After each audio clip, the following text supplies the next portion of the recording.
ስለዚህ ስለተወደደ ቃልህ ስለከበረ ቃልህ እናመሰግንሃለን። ስለሚያበዛን ስለሚያስወርሰን ስለሚያሰፋን ቃልህ እናመሰግንሃለን። ልባችን ስለሚያሰፋው እግዚአብሔር አባት ሆይ እናመሰግንሃለን። በዚህ ማለዳ ስለሰማነው የከበረ ቃል ስምህ ይባረክ። ስለዚህ ውድ ቃል ስምህ ይባረክ። ወደኛ በጸጋ ልትመጣ ስለወደድክ፣ ጸጋ ልታበዛልን ስለወደድክ፣ ልታሰፋን ስለወደድክ፣ የጸጋን ቃል ስለሰጠህን እናመሰግንሃለን። ሃሌሉያ። ዛሬ ደግሞ ጌታ አባት ሆይ ከጸጋ ልንካፈል መጥተናል። ሃሌሉያ። እንደተማርነው ይሄን የሚያደርገንን ጸጋ እንካፈላለን። ያልሆነውን የሚያደርግ የማንችለውን የሚያስችል የሌለን እንዲኖረን የሚያደርግ ያልደረስንበትን የሚያደርስ የእግዚአብሔርን ጸጋ እንካፈላለን። ዛሬ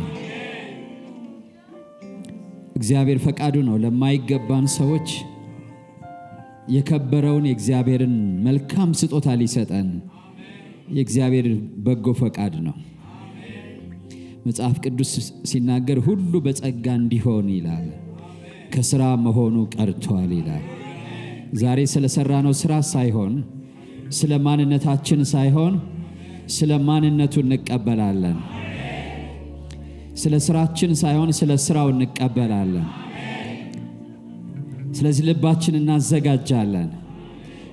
ጌታን እንጠይቀዋለን። ያልሆንኩትን ማድረግ ትችላለህ። ለምንም ነገር የማይበቃውን ማንነቴን ለሆነ ነገር የሚበቃ ማድረግ ትችላለህ። ባንተ እጅ ብቃት ልትሰጠኝ ትችላለህ። ብቃታችን ከኛ አይደለም ተብሎ እንደተጻፈ ጌታ ሆይ ሁላችን ዛሬ ማለዳ የቁርጥ ልመና እንለምናለን። ለምን ሁሉ በጸጋ ነው ተብሎ ተጽፏልና። በጸጋ ከሆነ ሁላችን መካፈል እንችላለን። ስለዚህ ዛም አዳራሽ እዚህ ያላችሁ አሁን የእውነት የውስጠኛው ሰዋችን ይጸልይ፣ ልባችን ይጸልይ። የእግዚአብሔርን ጸጋ የምንካፈልበት ጊዜ ነው። ይህ የጸሎት ሰዓት ነው። ሃሌሉያ። የእግዚአብሔር ልጅ ያደረገን የእግዚአብሔር ጸጋ ነው። ከሞት ወደ ሕይወት ያሻገረን የእግዚአብሔር ጸጋ ነው። ኃጢአተኞች የነበርነውን የቀደሰን የእግዚአብሔር ጸጋ ነው። ስሙን ለመጥራት ያበቃን የእግዚአብሔር ጸጋ ነው። ዛሬ ደግሞ የሚበዛልን ጸጋ፣ ፍሬያማነታችን የሚያበዛ ጸጋ ነው። ገደብን የሚያነሳ ጸጋ ነው። የመብዛትና የመባዛት ጸጋ ነው። በበጎ ሥራ ሁሉ እንድንበዛ፣ በፍሬ ሁሉ እንድንበዛ የሚያደርግ የእግዚአብሔር ጸጋ ነው።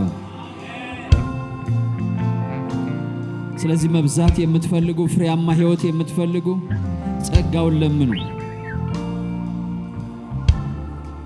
ቅድም እግዚአብሔር ሲናገረን በቃሉ እግዚአብሔር ጸጋን የሚሰጠው ሰውነታቸውን ላወቁ አምላክን ደግሞ በአምላክነቱ ላወቁት ነው። ትህትና ማለትም እሱ ነው። ሰው ሰውነቱን አውቆ የሰውነቱን ቦታ ሲይዝ የአምላክን ስፍራ ለአምላክ ሲሰጥ ያን ጊዜ እግዚአብሔር ጸጋ ያበዛለታል። እግዚአብሔር ይመስገን። ዛሬ ያን ጸጋ እንካፈላለን። ሰውነቴን አውቃለሁ፣ ደካማነቴን አውቃለሁ፣ አለመቻሌን አውቃለሁ፣ አለመብቃቴን አውቃለሁ። ነገር ግን ለማይገባቸው እንዲሁ በነፃ የከበረን ነገር የምትሰጥ አንተ ዛሬ እንድትሰጠኝ በእምነት በልጅ በኢየሱስ ክርስቶስ በኩል ወደ አንተ ቀርቤያለሁ።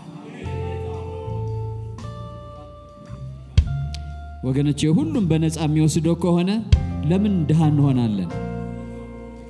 ሁሉም የሚሆነው በጸጋ ከሆነ እኔ የሆንኩት በጸጋ ከሆነ ያኛው የሆነው በጸጋ ከሆነ ለምን ድሃ እንሆናለን? ለምን እንገደባለን? ለምን እንወሰናለን? በጸጋስ ከሆነ በእምነት ወደ ጸጋው ዙፋን ሁላችንም መቅረብ እንችላለን። ሁላችንም ወደ ጸጋው ዙፋን በእምነት መቅረብ እንችላለን። ስለዚህ ቅረቡ ባላችሁበት ቦታ። ሃሌሉያ ሃሌሉያ ሃሌሉያ። የእግዚአብሔር ቃል በዕብራውያን ምዕራፍ 4:16 ላይ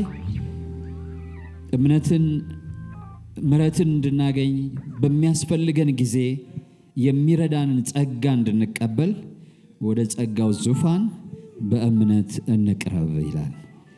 ይህ ዘመን እስኪዘጋ ድረስ የተዘረጋው ዙፋን የጸጋ ዙፋን ይባላል።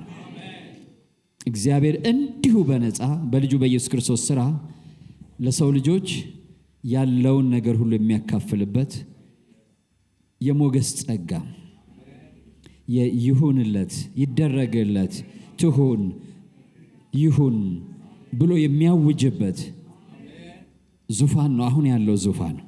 ሌላ ጊዜ የፍርድ ዙፋን ይዘረጋል። አሁን ግን ያለው የጸጋ ዙፋን ነው። ዛሬ የምንቀርበው ወደዚህ የጸጋ ዙፋን ነው።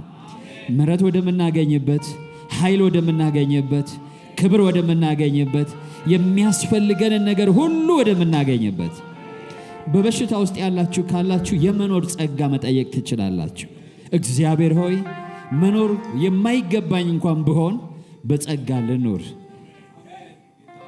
በድህነት ውስጥ ያላችሁ፣ በጉስቁልና በማናቸውም እጥረት ውስጥ ያላችሁ ወይም ችግር ውስጥ ያላችሁ ጸጋን መለመን ይቻላል። ጸጋ ማለት ምን ማለት ነው? የማይሆንን ነገር የሚቀለብስ ማለት ነው። የንጉሱ የምህረት አዋጅ ያለበት፣ የንጉሱ ልግስና የሚገለጠበት፣ የንጉሱ መስጠት ቸርነት የሚገለጥበት ነው። ስለዚህ እኔ አይገባኝም፣ ነገር ግን ጌታ ሆይ ዛሬ ጸጋህን እማጸናለሁ።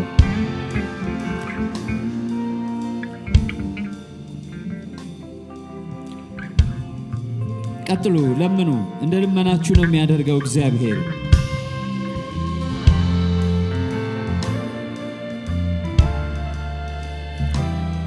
ሃሌሉያ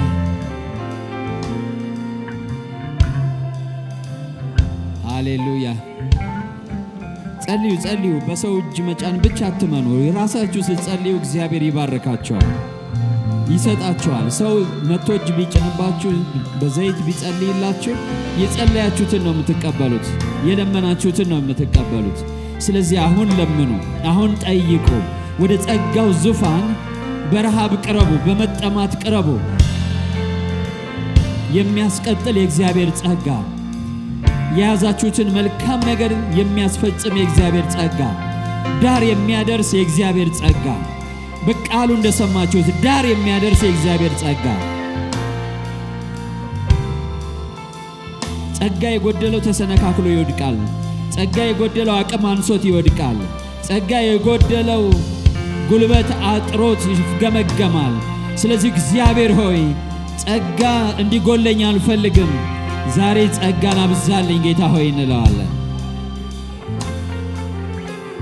ሃሌሉያ ሃሌሉያ ሃሌሉያ።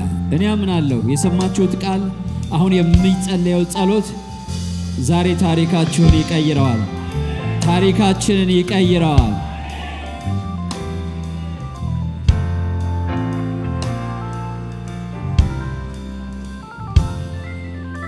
ለቤታችሁ መለመን ትችላላችሁ። ለፋሚሊያችሁ እንደ ቤተሰብ እግዚአብሔር ሆይ ጸጋ ስጠን በሉ። ባልና ሚስቶች ካላችሁ በተለይ ተያዙና ያብራችሁ ላትቀመጥ ትችላላችሁ። ሌላ ጊዜም ተያዙና እግዚአብሔር ሆይ እንደ ቤተሰብ፣ ምክንያቱም እግዚአብሔር ለቤተሰብ ጸጋን ያበዛል፣ ለቤተ ክርስቲያን ጸጋን ያበዛል፣ ለሀገርም ያበዛል።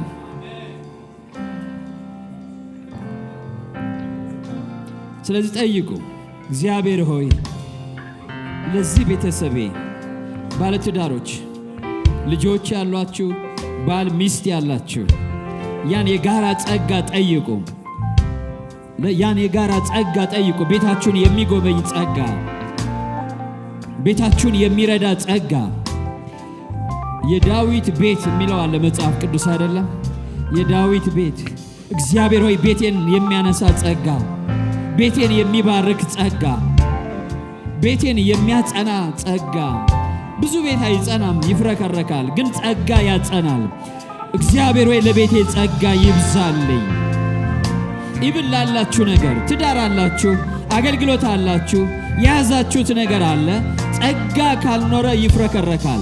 ስለዚህ እግዚአብሔር ሆይ የሚያጸና ጸጋ፣ የሚያበዛ ጸጋ፣ የሚለይ ጸጋ፣ ፍሬያማ የሚያደርግ ጸጋ። ልጆቻችን ጥሩ ትምህርት ቤት ብንልክ ወይም የቻልነውን ያህል ብንጥርና ብንለፋ ያለ እግዚአብሔር ምሕረትና ጸጋ ቤታችን የትም አይደርስም። በሰው ጥንቃቄ ብዛት ሰው አይባረክም። ነገር ግን የእግዚአብሔር ጸጋ፣ የእግዚአብሔር ሞገስ ቤትን ይባርካል። ካለዛ የሚደክም ሰው በከንቱ ይደክማል። መጽሐፍ ቅዱስ ሲናገር እግዚአብሔር ቤትን ካልባረከ፣ ሰራተኞች በከንቱ ቤትን ካልሰራ፣ ሰራተኞች በከንቱ ይተጋሉ፣ ይለፋሉ። እግዚአብሔር ትዳራችሁን ካልሰራ፣ ያላገባችሁ ጠይቁ። እግዚአብሔር ሆይ ቤት ስራልኝ በሉት። ጣራና ግድግዳ ማለት አይደለም። ፋሚሊ የእግዚአብሔር ሥራ ነው። እግዚአብሔር ቤትን ካልሰራ ሰራተኞች በከንቱ ይደክማሉ። ያ ደግሞ ጸጋ ይባላል። እግዚአብሔር ቤታችሁን የሚሰራ ጸጋ ይስጣችሁ። እግዚአብሔር ቤትን የሚሰራ ጸጋ ይስጣችሁ። እግዚአብሔር ቤትን የሚሰራ ጸጋ ይስጣችሁ። አገልግሎታችሁን የሚሰራ ጸጋ ይስጣችሁ። ሕይወታችሁን የሚሰራ ጸጋ ይስጣችሁ። እግዚአብሔር ካልሰራ ሰሪዎች፣ ለፊዎች በከንቱ ይለፋሉ። ቅድም እንደሰማችሁት ጳውሎስ ምን አለ? ደከምኩ ግን እኔ አይደለሁም በእኔ ያለ እግዚአብሔር ጸጋ ነው አለ። ስለዚህ ፍጻሜው አማረ፣ ፍሬያማ ሆነ። ትደክማላችሁ ለቤታችሁ፣ ትደክማላችሁ ለትዳራችሁ፣ ጠዋት ትነሳላችሁ፣ ማታ ትገባላችሁ፣ ከሁሉ ዘግይታችሁ ትገባላችሁ። ለሌሎች እንቅልፍ በሰጠ ጊዜ እንቅልፍ ታጣላችሁ። ነገር ግን ቤታችሁ ፈቀቅ አይልም። ያ ቤት ጸጋ ያስፈልገዋል። ያ ቤት አሁን ትጋት አይደለም፣ ትጋት መልካም ነው። ነገር ግን ደግሞ ጸጋ ያስፈልገዋል። ትጠነቀቃላችሁ፣ ነገር ግን ጸጋ ያስፈልገዋል። እግዚአብሔር ሆይ ጸጋ ለየቤተሰቡ ይምጣ በኢየሱስ ስም። ጸጋ ይሁን በጌታ በኢየሱስ ስም። ለተፍገመገመ ትዳር ጸጋ ይሁን። ለደከመ ቤተሰብ ጸጋ ይሁን። ለደከመ አገልግሎት ጸጋ ይሁን። ለደከመ ጥሪ ጸጋ ይሁን። ለታከተው ሰው ጸጋ ይሁን። ለደከመው ሰው ጸጋ ይሁን። ቀንበርህ ለከበደው ሰው ጸጋ ይሁን። አገልግሎት ለደከመው ሰው ጸጋ ይሁን።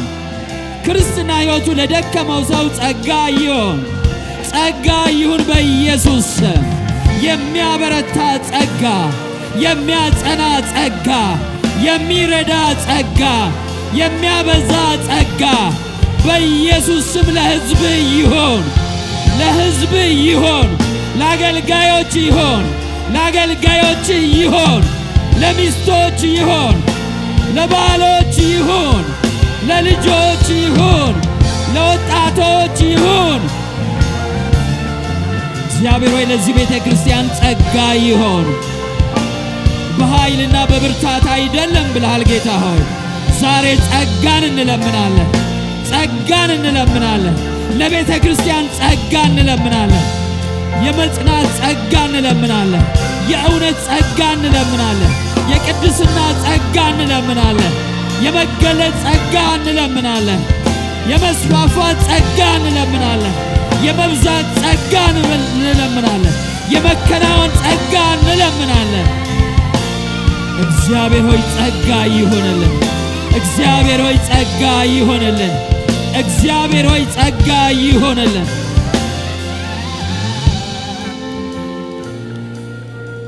ሁሉ በጸጋ እንዲሆን በሥራ መሆኑ ቀርቷል ይላል እግዚአብሔር ቃል።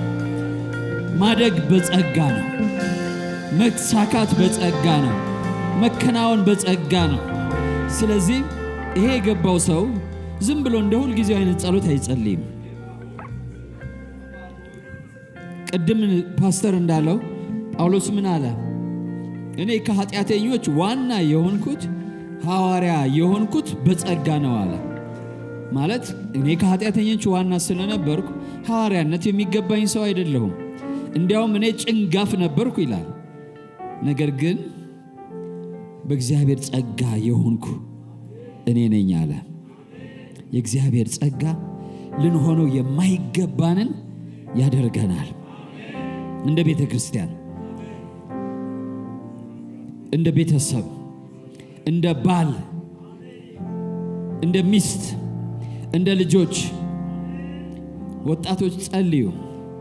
ፊውቸራችሁ በእግዚአብሔር ጸጋ። እግዚአብሔር በሕይወታችሁ ጣልቃ ካልገባ ይሄ ዓለም ይወስዳችኋል። የዚህ ዓለም አስተሳሰብ ይማርካችኋል። እውነት ይመስላችኋል። ዘመናዊነት ይውጣችኋል፣ ይበላችኋል። የእግዚአብሔር ጸጋ ነው ልብን ወደ እርሱ የሚያቀናው። የእግዚአብሔር ጸጋ ነው ምስጢራትን በልባችን ውስጥ የሚገልጠው። የእግዚአብሔር ጸጋ ነው ወደ እርሱ የሚስበን። የእግዚአብሔር ጸጋ ነው ዓለምንና ምኞቱን እንድንጸየፍ የሚያደርገን። ኃይል አይደለም፣ ዕውቀት አይደለም። የእግዚአብሔር ጸጋ ግን ዓለማዊ ምኞትን እንድትንቁ ያደርጋቸዋል። ወጣቶች ስሙ፣ ዓለማዊ ምኞትን የሚያስክዳችሁ የእግዚአብሔር ጸጋ ነው። አለዛ ግን ትወረሳላችሁ፣ ይወርሳችኋል። ጸጋህን ስጠኝ ጌታ ሆይ፣ ከአሁኑ ዘመን ማመልጥበትን። እንደ አባቶቼ አንዳንድ ጊዜ ከወጣቶች የምትሰሙት ነገር አለ። ምን ይመስላችኋል? ላይክ አሁን እኛ ቀደም ያልነው ጌታን የተከተልነው የሞኝ ዘመን ስለነበረ፣ ሁሉም ዘመን በጊዜው ዘመናዊ ነው። ሁሉም ዘመን እናንተ ደግሞ እንደኛ ዘመን ስትደርሱ ያኛውም ዘመናዊ ነው። ሁሉም ዘመን በየጊዜው ዘመናዊ ነው። የራሱ የሆነ ዘመናዊነት አለው። ያን የሚያስመልጠው ጅልነት፣ ሞኝነት፣ ፈራነት አይደለም፣ ጸጋ የሚባል ነው። ይመስላችኋል? አንዳንዶች በጣም መንፈሳዊ የሆነው ምንም ነገር ሳናይ ሳንሰማ ሳይገባን ቀርቶ ይመስላችኋል? አይደለም። ምርጫችሁን የሚያስተካክል የእግዚአብሔር ጸጋ ስላለ። ልክ እንደ ይስሐቅ። የይስሐቅ እኮ ጎንዮሽ ነበረው፣ ወንድም ነበረው እስማኤል የሚባል። ያዕቆብ ጎንዮሽ ወንድም ነበረው፣ ማን? ኤሳው የሚባል አለ እኮ። ጎን ለጎን እኮ አለ። ግን ልዩነቱ ምንድነው? ጸጋ የሚባል ነው። ምንድነው ልዩነቱ? ጸጋ የሚባል ነው። ይሄኛው በቃ እግዚአብሔር መልካሙን ያሳየዋል፣ ልቡን ያቀናለታል። ያኛው ደግሞ ጠማማ ነው፣ አይችልም፣ ቢታገል አይሆንም። አንዳንዶች የሚገርማቸው አሁን ለምሳሌ ይሁዳን አስቡት። ተጸጸተ፣ ግን ንስሐ አልገባም። ንስሐ መግባት ራሱ የእግዚአብሔር ጸጋ ነው። ሄዶ ራሱን ሰቀለ። ትልቅ ጸጸት ነው፣ ግን የሚያድን ጸጸት አይደለም። ንስሐ መግባት ግን አልቻለም። ንስሐ የሚያስገባው ምክንያቱም የእግዚአብሔር ጸጋ ነው። አያችሁ፣ ልባችን አቋማችን የሚያስቀይረን በክፉ ዘመን መልካም ሰው እንድንሆን፣ በጠማማ ትውልድ ቀጥተኛ እንድንሆን የሚያደርግ የማን ጸጋ ነው? እግዚአብሔር ጸጋ ነው። ስለዚህ ወጣቶች ለምኑ፣ ይችላል የእግዚአብሔር ጸጋ። ካለዛ ትረክሳላችሁ። እጃችሁ ላይ ያለው ሞባይል እዛ ጓዳችሁ እየሄዳችሁ የምታዩት ያረክሳችኋል። እናንተ ለጥፋት አልተመረጣችሁም፣ ለዘላለም ሕይወት የተመረጣችሁ ናችሁ። It's not your destiny። ያ የእናንተ ዕጣ ፋንታችሁ አይደለም፣ ዕጣ ፋንታችሁ አይደለም። ይሄ ዓለም የእናንተ አይደለም። ዓለም አልተጋባቸውም ነው የሚለው። የዚህ ዓለም ዘመናዊነት የእናንተ አይደለም። የዚህ ዓለም ዘመናዊነት እናንተ እድል ፋንታችሁ እሱ አይደለም። እድል ፋንታችሁ እግዚአብሔር ነው። ነግራችኋለሁ። ዕጣ ፋንታችሁ እግዚአብሔር ነው። ለዛ የተመረጣችሁ ናችሁ፣ ለዛ የዳናችሁ ናችሁ። ኤሳውን አትመልከቱ፣ እስማኤልን አትመልከቱ፣ ቃየልን አትመልከቱ። እናንተ አቤል ናችሁ፣ እናንተ ያዕቆብ ናችሁ፣ እናንተ ይስሐቅ ናችሁ፣ እናንተ ጴጥሮስ ዮሐንስ ናችሁ፣ ይሁዳ አይደላችሁ። የነሱን መንገድ አትመልከቱ። እድል ፋንታ የተለየ ጉዳይ ነው። እነዚህ ብልሆች ናቸው። ወንድማቸው ጠማማ ሲሆን እነሱ ቀና ሆነው የተረፉ እግዚአብሔር ጸጋ ያበዛላቸው ናቸው። ስታዩት እኮ አቤል የሚባል ሞኝ ነው። በወንድሙ በብልጣብልጥ ወንድሙ ተገደለ። ኤሳው የሚባል ጠንካራ የልፋት የጥረት የግረት ሰው ነው። ዘመናዊም ሰው ነው። ያኛው ደግሞ የዋህ ገራገር ነው። ግን በልቡ እግዚአብሔር መባረክን ያስተማረው ነው። ወጣቶች ስሙኝ፣ ደስቲኒያችሁን እንዳታበላሹ ጸጋ ለምኑ። ጌታ የገባችሁ ዝም ብሎ እናንተ ጎበዞች ናችሁ አይደለም፣ ተመርጣችሁ ነው። እግዚአብሔር ጠርቷችሁ ነው። የእግዚአብሔር ጥሪ በሕይወታችሁ አለ። አትመልከቱ፣ እዛ ቃየልን አትመልከቱ፣ እስማኤልን አትመልከቱ። ይኖራል በዙሪያችሁ ቃየል እስማኤል ይኖራል። ትምህርት ቤታችሁ አለ ሞልቷል። ቸርች ውስጥ አለ ሞልቷል። ሴላችሁ ውስጥ ይኖራል። አገልግሎት ዘርፋችሁ ውስጥ ይኖራል። እስማኤል ቃየል። እኛ እነሱን ለይታችሁ አውጡ አልተባልንም፣ ስራችን አይደለም። ስለዚህ የእግዚአብሔር ጥሪ የእግዚአብሔር ፍቅር የገባችሁ እንዳልገባቸው አትሁኑ። ጸጋ ለምኑ። አሁን እግዚአብሔር ሆይ በሉት። ለምኑ፣ ለራሳችሁ ጸጋ ለምኑ። አባቶች፣ እነዛ አባቶች የተመረጡት የዳኑት፣ ሌሎቹ ያሾፋሉ። መቅደስ ውስጥ ነው ያሾፋሉ፣ ቸርች ውስጥ ነው ያሾፋሉ፣ አገልግሎት ላይ ሆነው ይቀልዳሉ። ተዋቸው፣ እነሱን ተዋቸው። እናንተ የእግዚአብሔር እውነት በውስጣችሁ ያለ እድል ፋንታችሁ ይሄ ዓለም አይደለም። ስለዚህ እግዚአብሔር ሆይ የሚያጸናኝ ጸጋ በሉት፣ የሚያበረታኝ ጸጋ በሉት፣ የሚያቆመኝ ጸጋ እግዚአብሔር ሆይ ለበራልኝ እውነት የምኖርበት ጸጋ፣ ለተሰጠኝ አደራ ታማኝ የምሆንበት ጸጋ አሁን አብዛልኝ ጌታ ሆይ። አገልግሎት ዲፋይን አያረገንም። መዘመር ዲፋይን አያረገንም። መስበክ ዲፋይን አያረገንም።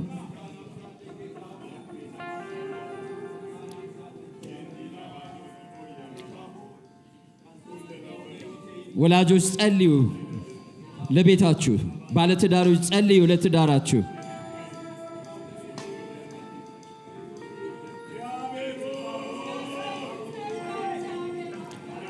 ድል ከሰራዊት ጌታ ከእግዚአብሔር ዘንድ ነው። ቤታችሁ ድል እንዲያገኝ ጸልዩ። ቤተ ክርስቲያን ድል እንድታገኝ እንጸልያለን።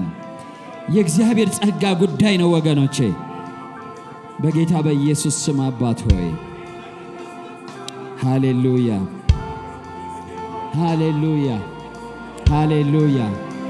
ቀጥሉ፣ ጸልዩ። እግዚአብሔር ሆይ ለሕይወቴ ጸጋ ለምናለሁ። መኖር ባይገባኝ የመኖር ጸጋ ለምናለሁ። ሊኖረኝ የማይገባ ሰው ቢኖረኝ እንዲኖረኝ ለምናለሁ። እግዚአብሔር ሆይ መልካሙን ዘመን እንድታሳየኝ ለምናለሁ። ደስታ እንድታሰማኝ ጸጋን ለምናለሁ። እንደ መንገዴ ሳይሆን እንደ ምሕረት ብዛት የሕይወትን ዘመን እንድታጠግበኝ ጌታ ሆይ ጸጋን ለምናለሁ። ጸጋ ለምናለሁ። ጸጋ ሁሉን ነገር ማስቀልበስ ይችላል። በቃ የእግዚአብሔርን ውሳኔ ራሱ የሚያስቀለብሰው የእግዚአብሔር ጸጋ ነው። ሜርሲ ኤንድ ግሬስ ስትሉ እግዚአብሔር ይተወዋል ያሰበውን ነገር። እግዚአብሔር ሆይ ጸጋና ምሕረት ለምናለሁ በሉት። ለምኑ ለልጆቻችሁ፣ ለራሳችሁ፣ ለአገልግሎታችሁ፣ ለመውጣት መግባታችሁ፣ ለመነሳት ለመቀመጣችሁ እግዚአብሔር ሆይ ጸጋን ስጠኝ ጌታ ሆይ። ሃሌሉያ። በጌታ በኢየሱስ ስም ሃሌሉያ። እንዲህ ስንለምን እንዲህ ስንማጸነው እግዚአብሔር ጸጋን ደግሞ የሚሰጥበትና የሚያበዛባቸው መንገዶች አሉ። ጸጋን የሚሰጥበት የሚያበዛበት መንገድ አለ። እንደ ፕሮቴስታንት ብዙ ጊዜ የማናስተውለው ማለት ነው።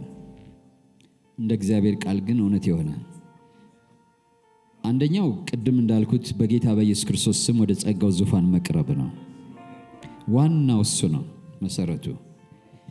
ነገር ግን ደግሞ ቤተክርስቲያን ጸጋን የምታካፍልበት፣ ቤተክርስቲያን ጸጋን የምታካፍልበት መንገዶችን እና ሚስጥራትን እግዚአብሔር ለቤተክርስቲያን ሰጥቷል። አንደኛው እጅ መጫን ነው። የዕብራውያን መልእክት ጸሐፊ እጅን ስለመጫን ብሎ አስቀምጧል። ጳውሎስ ደግሞ እጆቼን በመጫን የተቀበልከውን ጸጋ ወይም ስጦታ አነሳሳለሁ ይላል። ስለዚህ እጅ መጫን ጸጋን የምንካፈልበት መንገድ ነው። እንደው ለሌላው ጊዜ ለሁል ጊዜው ክብርም እንድሰጡት ደግሞ ሆሊ ኮሚኒየን ቅዱስ ቁርባን የሕይወትን ጸጋ የምንካፈልበት ነው። ጸጋ ይለያያል። እጅ መጫን የመንፈሳዊ ስጦታዎችን ለአገልግሎት ለኃላፊነት የሚረዱ ስጦታዎችን በቀጣይነት የምንቀበልበት ነው፣ የምናበዛበት ነው። ሆሊ ኮሚኒየን ጌታ ኢየሱስን በመቀበላችን ምክንያት ያገኘነውን የዘላለም ሕይወት እንዲበዛ የምናደርግበት ሱታፊያችን ነው፣ የምንካፈልበት መንገድ ነው። ሁል ጊዜ ቅዱስ ቁርባን በእምነትና በፍርሃት ስንካፈል የማናቀው ሕይወት በውስጣችን ይበዛል። ሕይወትን የሚያበዛ ነው። ያው የአንድ ጊዜ ሚንስ ኦፍ ግሬሶች አሉ። አንድ ጊዜ ብቻ። ለምሳሌ ጥምቀት አንድ ጊዜ ነው። ሁል ጊዜ ጸጋ እንዲበዛ አንጠመቅም። አንድ ጊዜ የመዳን ጸጋን የምንቀበለው በጥምቀት ነው። እጅ በመጫን እንዳልኩት በሆሊ ኮሚኒየን እነዚህ ቅዱሳን ሚስጥራቶች ናቸው። ዛሬ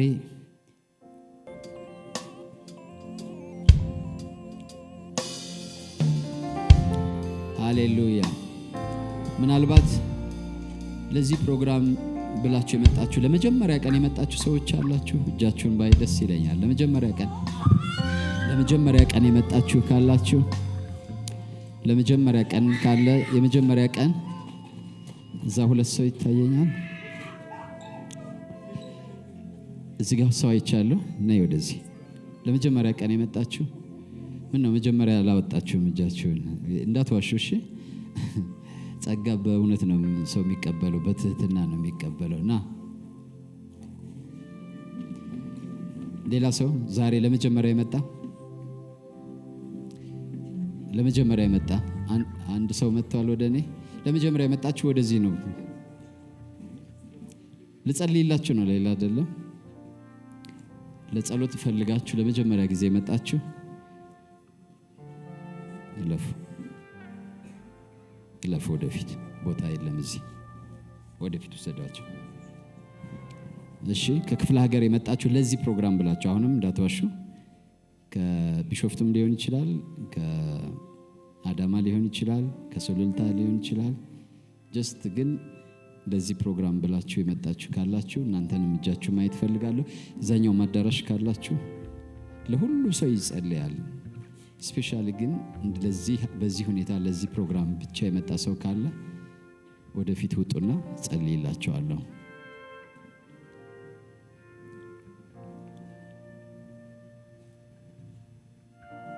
ስለዚህ አምልኳችን እንቀጥላለን።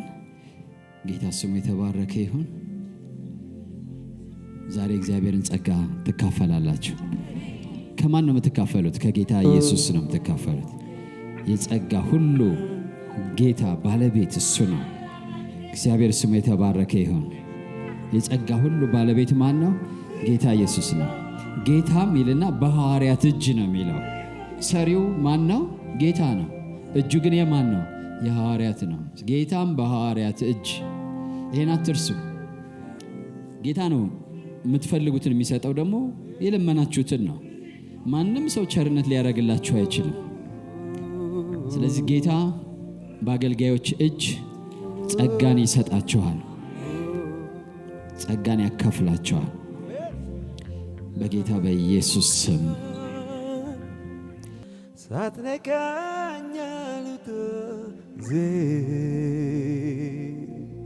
ሳትነካኝ አልውጣ ከዚህ ይፈውስ ይዳሰኝ እጅ ይፈውስ ይዳሰኝ እጅ ይፈውስ ይዳሰኝ እጅ ይፈውስ ይዳሰኝ እጅ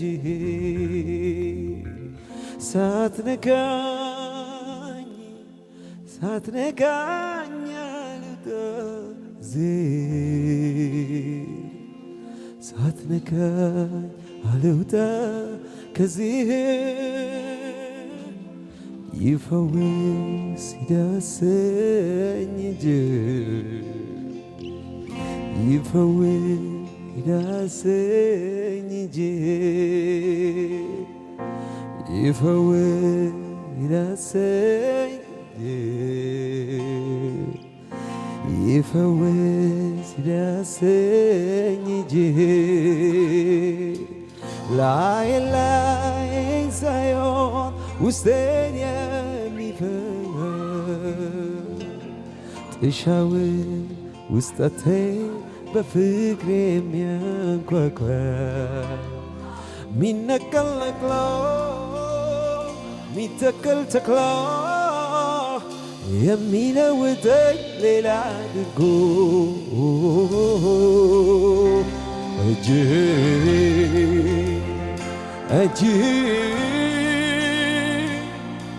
የኔ